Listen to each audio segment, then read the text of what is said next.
প্রাগমহল গুজরাটে কচ্ছ জেলার ভুজ শহরে অবস্থিত ঐতিহাসিক প্রাগমহল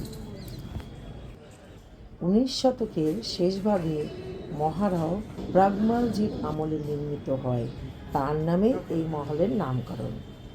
মহলের ভিতরে ঢুকতেই চোখে পড়ে রাজকীয় ইউরোপিয়ান ধাঁচের স্থাপত্য, উঁচু ছাদ, বিশাল দরবার হল, লম্বা করিডোর আর সূক্ষ্ম নকশা যেন ভিতরের অতীত গল্প বলে দিচ্ছে।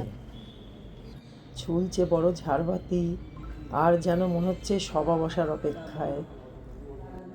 অসম্ভব সুন্দর লাগছিল জায়গাটা। 2001 সালের ভূমিকম্প এসেছিল, তখন না কিছু অংশ ক্ষতিগ্রস্ত হয়ে গেছিল, কিন্তু তাও আজ এই প্রাগমহল ঐতিহাসিক মর্যাদা ধরে রেখেছে।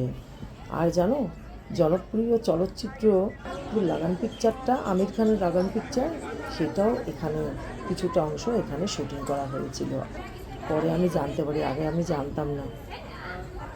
জানা যায় এই লাগান পিকচারের কারণেই এই জায়গাটা সম্পর্কে লোকে আরও বেশি পরিচিতি পায়।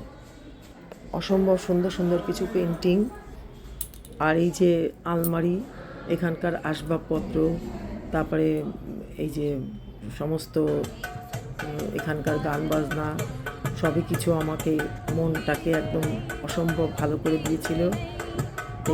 এটা আমি যখন রান আপ করতে গেছিলাম তখনই ভিডিও করেছিলাম, কিন্তু আমার এটাকে আপলোড করা হয়েছিল না বলে আজকে আমি আপলোড করলাম। কেমন লাগলো ভিডিওটা অবশ্যই জানাবে। আর আমার সাথে সাথে তোমাদেরও দেখার সৌভাগ্য হলো।